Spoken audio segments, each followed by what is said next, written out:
juga sebagai wahana pembentukan sikap, nilai, dan perilaku religius peserta didik. Jadi secara ideal itu ayat pendidikan PAI ini mampu mengembangkan aspek kognitif, afektif, dan psikomotorik siswa secara seimbang.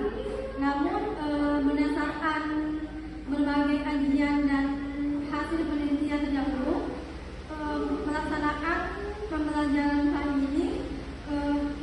pembelajaran PAI di sekolah ini masih sering didominasi oleh metode konvensional seperti ceramah, hafalan.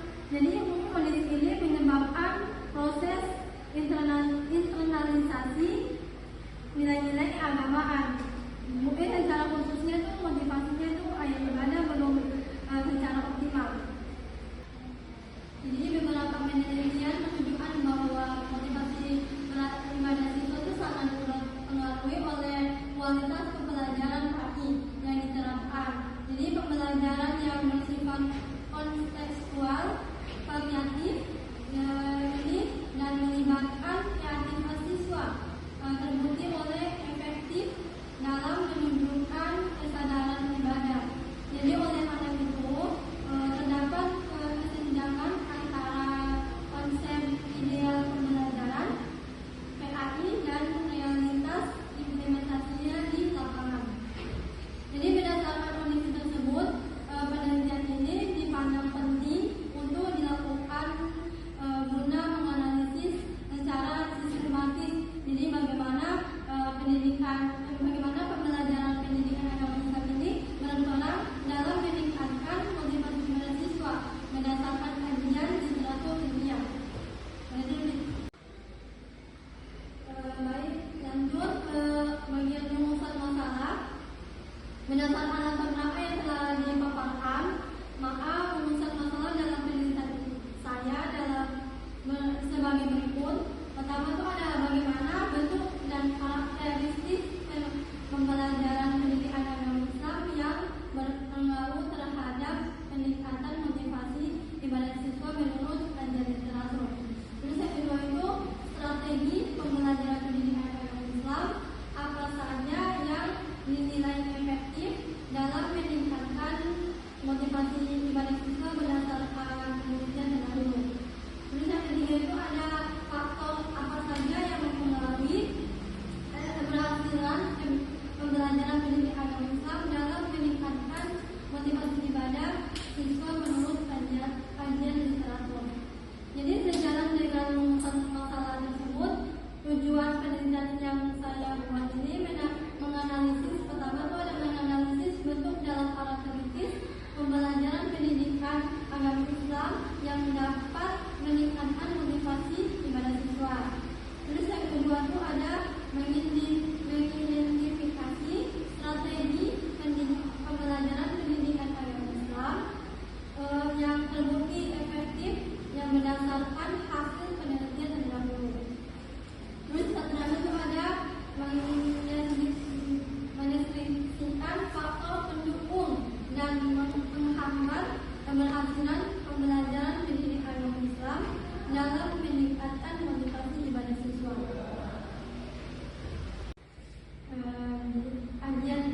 dan orientasi pada penguatan nilai-nilai keagamaan.